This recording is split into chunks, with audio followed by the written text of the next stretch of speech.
Hello friend. आज हमारे पास जो गाड़ी आई है वो है 3055 BS6। इसमें कस्टमर का कहना है कि मेरी गाड़ी 20 से ऊपर नहीं जा रही है। किलोमीटर जो स्पीड होती है 20 से ऊपर नहीं जा रही है और गाड़ी में स्टॉप लैंप आ रहा है।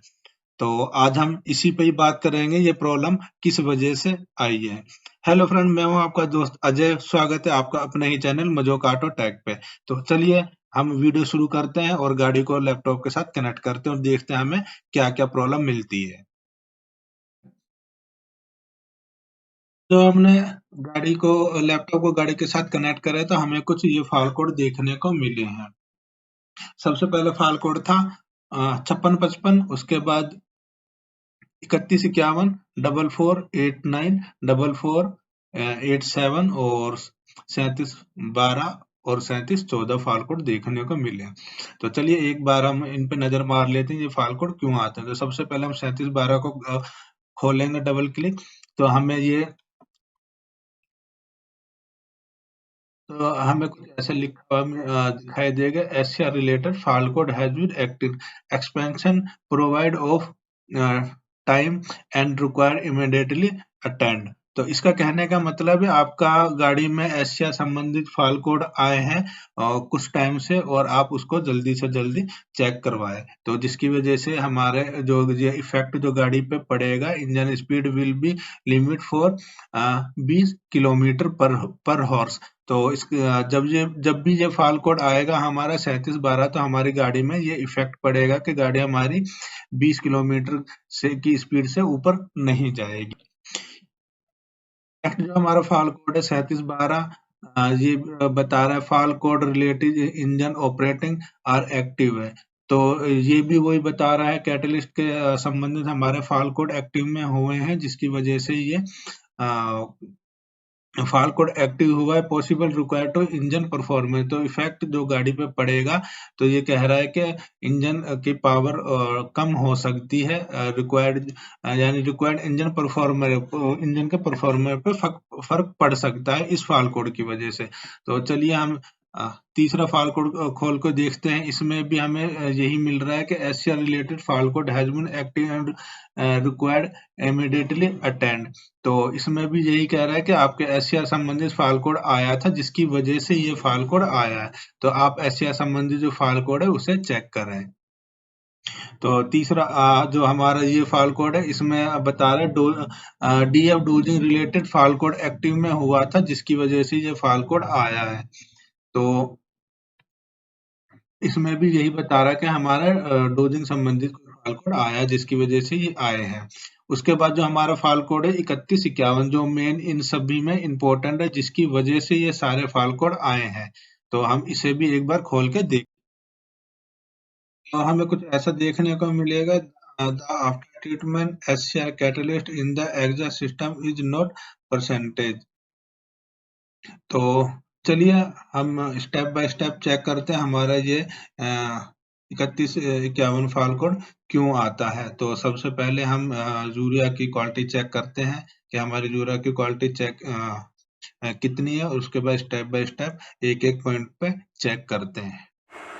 सबसे पहले हम मोटर वाला ये फिल्टर खोल लेंगे, इसे चेक करेंगे ये चौक तो नहीं है।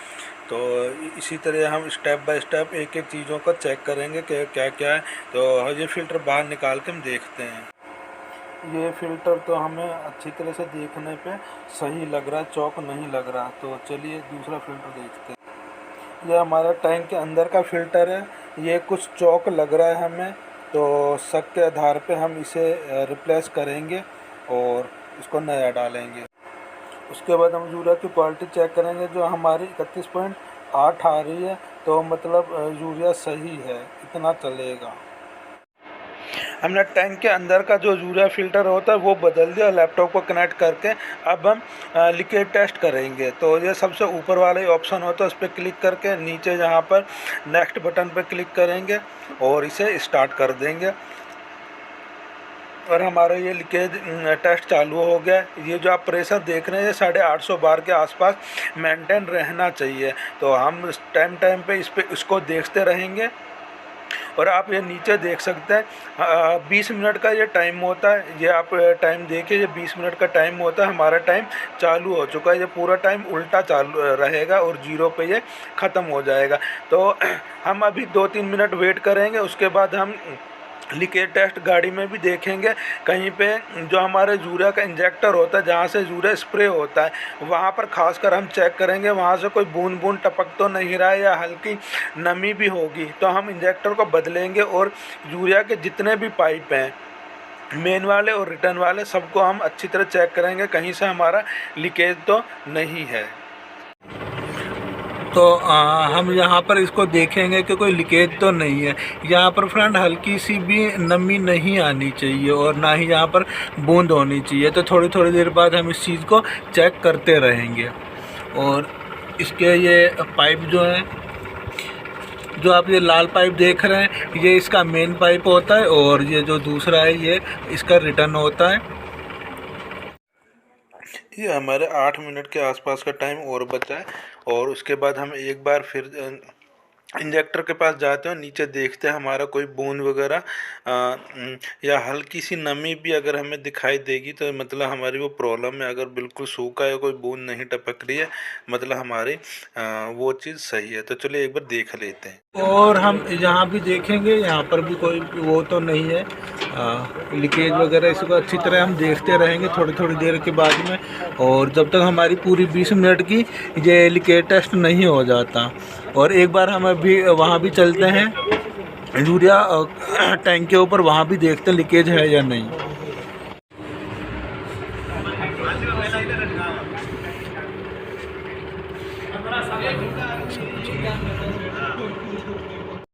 ये हमारे लीकेज टेस्ट में 4 मिनट लगभग और बचे और हम एक बार फिर चेक कर लेते हैं हमारा कहीं से कोई लीकेज हो रहा है या नहीं हो रहा है।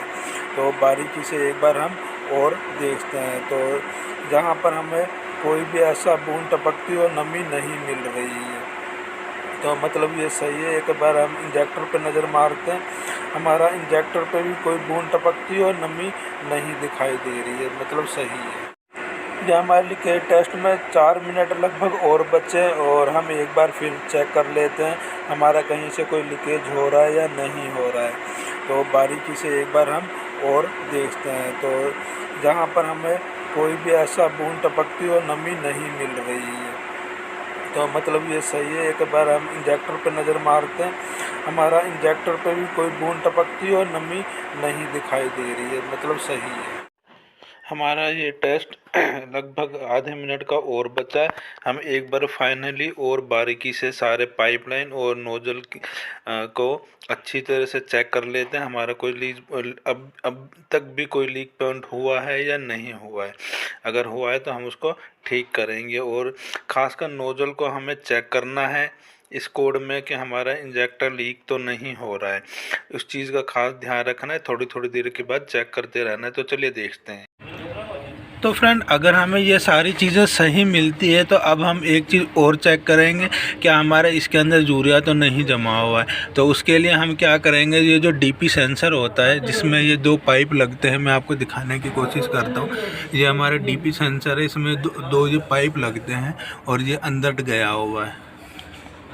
तो हम इसे एक बार, आपको दिखाई दे रहा है, तो इस वाले को ये एक ट्यूब होती है जो अंदर तक गई होती है, तो हम एक बार इसे बाहर निकालेंगे। अगर इसमें हमें कुछ वाइट वगैरह दिखाई देता है तो हमें कुछ अंदाज़ा मिल जाएगा कि हमारे इसके अंदर यूरिया जमा हुआ है या नहीं है। तो हम एक बार इसको खोल के ट्यूब को बाहर निकालेंगे और देखते हैं हमारे उसमें कुछ वाइट दिखाई देता है या नहीं देता है। तो हम एक बार चलो इसको निकालते हैं और देखते हैं कि हमें कुछ मिलता है या नहीं मिलता है। ये इस बोल्ट को चाबी की सहायता से हम खोल लेंगे और बाहर निकालेंगे। उसके बाद प्लास की सहायता से हम ये लॉक हटा के इस पाइप को भी बाहर निकाल लेंगे। ये डीएफए का पाइप हमने बाहर निकाल लिया और इस पर हमें कुछ भी यूरिया थोड़ा बहुत भी जमा हुआ नहीं मिल रहा है। तो इससे हम अंदाज़ा लगा सकते हैं कि हमारे सलेंसर के अंदर यूरिया जमा हुआ नहीं है। उसके बाद हम सलेंसर लीकेज चेक करेंगे और हमें यहाँ पर सलेंसर लीकेज मिल रहा है तो हम इसे बदलते हैं। ये हमने पाइप को पूरा खोल के सिलेंसर को बाहर निकाल लिया और आप ये देख सकते हैं ये जहाँ पर लीक हो रहा था हल्का हल्का धुआं दिखाई दे रहा है आपको, और एक ये जहाँ से भी लीक हो रहा था हल्का हल्का, तो हमने इसको चेंज कर दिया है और ये हमने नया पाइप लगा दिया। आप देख सकते हैं ये पूरा जितना आपने पुराना देखा था जो इतना लंबा एक ही पाइप आता है। अब हम SCI टेस्ट करते हैं।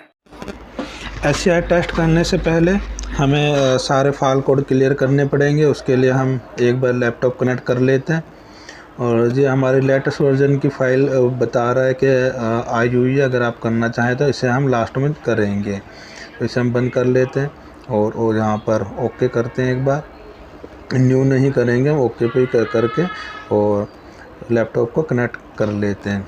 और अब हम अपने फाल्ट कोड खोलते हैं। ये हमारे जो पहले फाल्ट कोड आए थे ये वाले, तो हमने जो यूरिया टैंक का गेज निकाला था फ़िल्टर चेक करने के लिए, उस टाइम के कोड आए होंगे, तो इससे कोई वो नहीं है। बाकी के जो हमारे फाल्ट कोड हैं वो हैं जिस पे अभी तक हमने काम करा है 3151। तो चलिए हम इसको एक बार क्लियर कर लेते हैं और देखते हैं हमारे उसके बाद कौन कौन से फाल्ट कोड बचते हैं। जो फाल्ट कोड बचेंगे वो 3712 और 3714 कोड बचेंगे। उनको क्लियर करने के लिए हमें एक बार चाबी का ऑन ऑफ करना पड़ता है। उसके बाद ये इनएक्टिव होंगे तो हम वो भी देखेंगे कि वो कैसे कैसे करते हैं।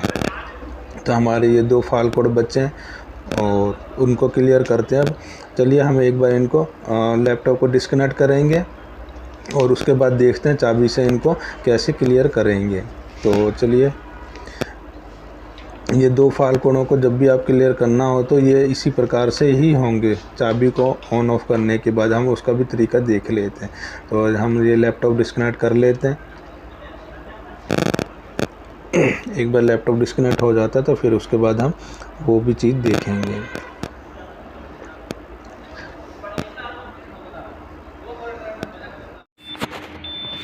सबसे पहले ये हम चाबी बंद कर देंगे। ये चाबी हमने बंद कर दी है और चलिए अब देखते हैं आगे क्या करना है। उसके बाद ये हमारा मेन बैटरी का कटआउट है, इसे बंद करेंगे। तो यहाँ पर एक फ्यूज होता है, हम एक बार इसे भी निकालेंगे ताकि हमारे इशू के सारे कनेक्शन ही कट हो जाए। तो 1-2 सेकंड रुक के हम इसको वापसी लगा देंगे।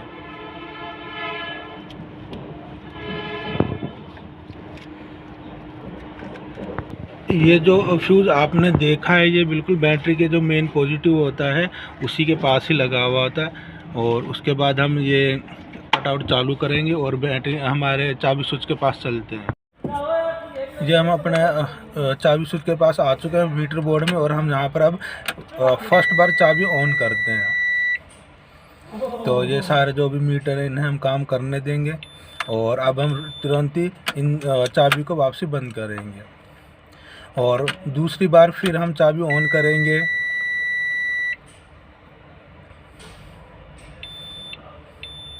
और जब हमारे मीटर प्रॉपर काम कर जाए तो हम रिटर्न दूसरी बार चाबी बंद करेंगे और अब हम चाबी स्टार्ट वापसी ऑन करेंगे। तीसरी बार ये हम चाबी ऑन कर रहे हैं और जब मीटर ये सारे कंप्लीट हो जाएंगे, अपने अपनी जगह आ जाएंगे, तो हम यहीं पे गाड़ी को स्टार्ट कर देंगे। तो ये देख सकते हैं फ्रेंड, हमारे जो जहाँ स्टॉप लैंप वगैरह आ रही थी वो सारे हट चुके हैं। तो ये तरीका है इन फाल्ट कोडों का हटाने का। तो ये सारे फाल्ट कोड हट गए हैं। अब हम इसमें SCI टेस्ट करेंगे और देखते हैं हमारे ये फाल्ट कोड रिटर्न आते हैं या नहीं है। तो चलिए हम चाबी एक बार बंद कर देते हैं, लैपटॉप लगाते हैं और हम देखते हैं हमारे वो कोड इनएक्टिव हो गए या नहीं।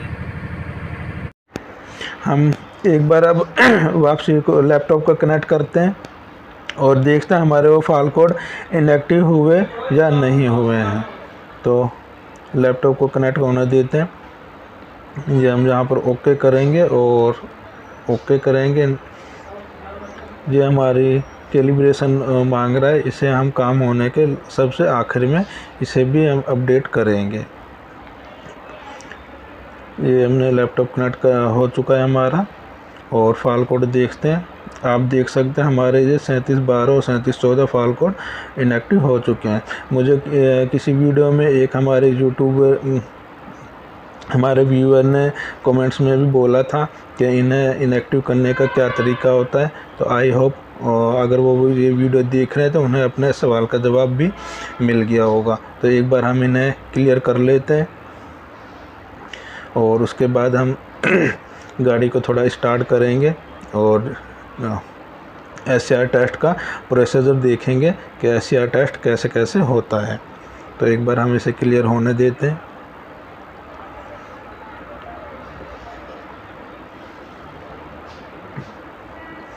हमारी गाड़ी में बहुत चीज़ें चेक करनी पड़ी हैं हमें, और अभी तक हमें जो प्रॉब्लम मिली थी वो हमारा सलेंसर जो फटा हुआ मिला था। अभी तक हमें वही प्रॉब्लम मिली है गाड़ी में। ये हमारा क्लियर हो गया है। चलो एक बार हम अब लॉगिन डाटा खोलते हैं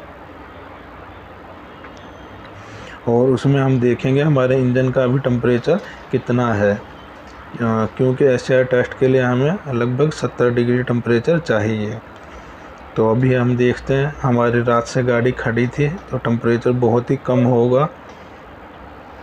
ये अभी हमारा 24 डिग्री दिखा रहा है। तो हम गाड़ी को स्टार्ट करते हैं और थोड़ी देर तक आइडल में ही रखेंगे उसे, जब तक हमारा लगभग 50 डिग्री के आसपास टेम्परेचर ना चला जाए, क्योंकि ठंडी गाड़ी में तुरंत रेस नहीं देनी चाहिए। तो चलिए गाड़ी को हम स्टार्ट करवाते हैं।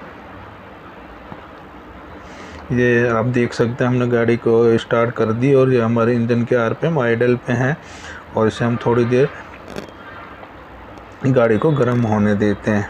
1-2 मिनट लगेंगे, ज़्यादा टाइम नहीं लगेगा टेम्परेचर को बढ़ने में। तो फ्रेंड, आप भी कभी भी ऐसे गाड़ी स्टार्ट करें तो यह हमेशा ध्यान रखें कि कुछ टाइम तक गाड़ी को आइडल पे ही रखें। तो चलिए एक बार टेम्परेचर बढ़ने देते हैं। जी, हमारा टेम्परेचर 71 डिग्री पे जा चुका है, उसे हम बंद करते हैं और अब हम SCR टेस्ट में चलते हैं। ये SCR टेस्ट पे एक बार क्लिक करेंगे, नेक्स्ट करेंगे और ये हमारा कुछ इस प्रकार की विंडो खुलेगी और इसे हम स्टार्ट करेंगे। यहाँ ये स्टार्ट का खटका इस पर हमने दबाया है और हमारे ये SCR टेस्ट अब चालू हो जाएगा। तो ये हमारा SCR टेस्ट का प्रोसीजर चालू हो गया है। आप देख सकते हैं सबसे पहले ये DPF डोजिंग सिस्टम टेस्ट कर रहा है, उसके बाद जो SCR बर्निंग टेस्ट है और नॉक सेंसर SCR टेस्ट है, ये सारे पास होने चाहिए। तो इसमें लगभग 1 घंटे के आसपास का टाइम लगेगा, तब तक हम वीडियो को पुश कर लेंगे। जब ये जैसे जैसे स्टेप बाय स्टेप ये पास होते जाएंगे, हम उस टाइम इनको चीज़ों को देखते रहेंगे। अगर कोई चीज़ फेल होती है तो उसके ऊपर हम फिर रिटर्न बात करेंगे कि उसका वो क्यों, ऐसा कारण क्यों हुआ है। तो फ्रेंड, जब भी आप SCR टेस्ट करें तो मेरा सजेशन यही है कि आपकी एरिया में जो कमिंस के इंजीनियर साहब होते हैं उनसे एक बार ज़रूर सलाह कर लें कि हमें गाड़ी में SCR टेस्ट की ज़रूरत पड़ रही है। क्योंकि फ्रेंड, कुछ गाड़ियां ऐसी हैं जैसे डंपर होते हैं जिनके पीछे जो सलेंसर होता है, जिसे ATS भी बोलते हैं, वो खड़ा होता है। तो उन गाड़ियों में अगर हम SCR टेस्ट करते हैं तो उनमें कुछ प्रॉब्लम आ सकती है। तो इसलिए जब भी आप SCR टेस्ट करें किसी भी गाड़ी में, तो मेरा सजेशन है आप एक बार उनसे ज़रूर सलाह मशवरा कर लें। तो चलिए इसे अब हम होने देते हैं, और जब ये आगे बढ़ता जाएगा, जैसे पास या फेल होता है, हम बीच बीच में इसे देखते रहेंगे। हमारे ये पहला टेस्ट कंप्लीट हो चुका है, आप देख सकते हैं ये पास हो गया है। और ये DPF डोजिंग सिस्टम टेस्ट जो है वो हमारा पास हो गया है। और दूसरा हमारा जो SCR बर्निंग टेस्ट है वो हमारा अभी रनिंग पे है। तो एक हमारे फाल कोड जो आया था DPF रिलेटेड जो फाल कोड था, तो वो टेस्ट इसमें हो गया। तो ये पास हो गया है। तो हमारा इससे रिलेटेड कोई फाइल कोड नहीं है, यानी DPF संबंधित हमारा कोई भी प्रॉब्लम इसमें नहीं दिखाई। अगर होती तो ये टेस्ट फेल हो जाता। तो चलिए हमें इसे भी चलने देते हैं, देखते हैं इसकी क्या कंडीशन रहती है। आप देख सकते हैं हमारा दूसरा टेस्ट भी कंप्लीट हो चुका है, जो है SCR बर्न टेस्ट है, और ये भी कंप्लीट हो चुका है। तो ये जो टेस्ट होता है, जो हमारा SCR में जो हमारा यूरिया कोई जम जाता है उसको बर्न करने का टेस्ट होता है, जो हमारा कंप्लीट हो चुका है। वैसे तो हमने DPF का पाइप निकाल के एक बार देख लिया था कि उसमें कोई यूरिया जमा हुआ तो नहीं लग रहा है, तो हमें उसमें कुछ नहीं मिला था। तो इस टेस्ट ने भी क्लियर कर दिया कि हाँ, आपका SCR में ऐसा कुछ भी थोड़ा बहुत अगर कोई होगा भी तो वो भी बर्न हो गया है। अब हमारा तीसरा फाल चल रहा है टेस्ट, उसको होने देते हैं। ये तीसरा टेस्ट हमारा चल रहा है, और आप देख सकते हैं नॉक्स सेंसर ये भी पास हो चुका है हमारा और इसको वीडियो को ऑफ करते हैं और चौथे को पास होने देते हैं।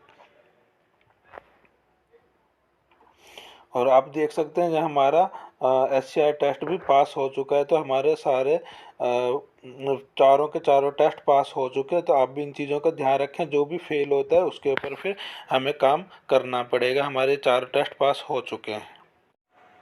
तो हमारा SCR टेस्ट कंप्लीट हो गया था, और अब हम जो लैपटॉप को वापसी कनेक्ट करते हैं एक बार, और जो हमें बार बार ये कैलिब्रेशन करने के लिए बोल रहा था, तो हम एक बार लेटेस्ट वर्जन के कैलिब्रेशन भी कर देते हैं।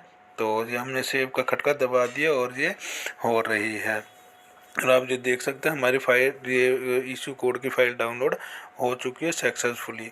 तो हम अब कैलिब्रेशन चालू करते हैं। फ्रेंड, अगर आपको कैलिब्रेशन के ऊपर पूरी वीडियो चाहिए तो वो मैंने ऑलरेडी बना रखी है, जिसका लिंक आपको डिस्क्रिप्शन में मिल जाएगा। आप चाहें तो वहाँ से जाके वो देख सकते हैं। और इससे संबंधित कोई भी सवाल है तो वो भी मेरे से कमेंट बॉक्स में पूछ सकते हैं। तो चलिए हम चालू कर देते हैं। ये हमने कैलिब्रेशन सेक्शन में जाके और कर दिया। ये प्लस के निशान खोलेंगे हम, जहाँ पर हमारी दोनों फाइलें रखी होती हैं, 2 अलग अलग पार्ट नंबर की होती है। और ये हमारे पार्ट नंबर की फाइल है जो हमने पैरामीटर फ्यूचर में जाके पहले ही देख ली थी। और ये हमारा जो इशू कोड देखेंगे, हमारा जो इशू कोड है ये वाला है, तो इस पर हम डबल क्लिक करके और इसे चालू करेंगे। तो फाइनली हमारी सारी चीज़ें हो चुकी हैं। लास्ट हमारा ये कैलिब्रेशन का बचा है, इसे भी हम कर देते हैं। और ये हमारी विंडो खुल चुकी है, और नेक्स्ट करके हम आगे बढ़ाते हैं। ये हमारी कैलिब्रेशन कंप्लीट हो चुकी है, और आप देख सकते हैं ये लिखा हुआ आ रहा है कि आपकी कैलिब्रेशन सक्सेसफुली हो चुकी है। और हम फिनिश का वो करके और इसके वापसी कनेक्ट करेंगे तो जो ऑटोमेटिकली रिटर्न इशू के साथ लैपटॉप कनेक्ट होता है, और हम इसे क्लोज कर देते हैं। तो फ्रेंड, इसके बाद हमें एक काम अभी और करना है। जो हमारे कमिंस के एरिया के कमिंस के इंजीनियर साहब होते हैं, हर एरिया के अलग अलग होते हैं, उन्होंने हमें कहा था कि फ़ाइल एक्सटेंड करने के लिए। तो फ्रेंड, फ़ाइल एक्सटेंड क्या होती है उस पर भी हम एक बार बात कर लेते हैं। जो एडवांस सिस्टम डाटा में होता है उसमें जाके वो करना पड़ता है। तो चलिए हम एक बार वो भी कर लेते हैं। उसके लिए हम एडवांस सिस्टम डाटा में चलेंगे और देखेंगे कि एक्सटेट ECM डाटा एक्सटेट क्या चीज़ होती है, और उसके ऊपर भी हम चर्चा करेंगे। तो चलिए हम एडवांस सिस्टम डाटा को खोल लेते हैं। और फ्रेंड, इसमें बहुत से ऑप्शन होते हैं जिसके बारे में जैसे जैसे हमें ज़रूरत पड़ रही है हम बात कर रहे हैं। कि एक पिछली वीडियो में हमने इंजन प्रोटेक्शन के बारे में बात करी थी। आज जो हमें देखना है वो है ECM डाटा एक्सटेट। तो ये रहा वो ऑप्शन, हम इस पर क्लिक करेंगे और इसे चालू कर देंगे। इसको चालू करते टाइम आपके लैपटॉप में नेट चलता हुआ होना चाहिए, और उसके बाद हम ये इसको स्टार्ट कर देंगे। स्टार्ट करने के बाद ये ओके मांगेगा, और हम ये ओके कर देते हैं, और ये हमारा अपने आप चालू हो जाएगा। तो फ्रेंड, ये ECM डाटा एक्सटेट क्या चीज़ है? ये जो भी हमारे गाड़ी के फाल कोड होते हैं, जो भी डाटा होता है, इसके द्वारा ये ऑटोमेटिकली सर्वर पे चला जाता है, जिससे हमारे जो एरिया के कमिंस के जो इंजीनियर साहब होते हैं वो इन सारा डाटा को देख सकते हैं कि गाड़ी में किस टाइम पे गाड़ी में क्या क्या फाल्ट कोड आए थे।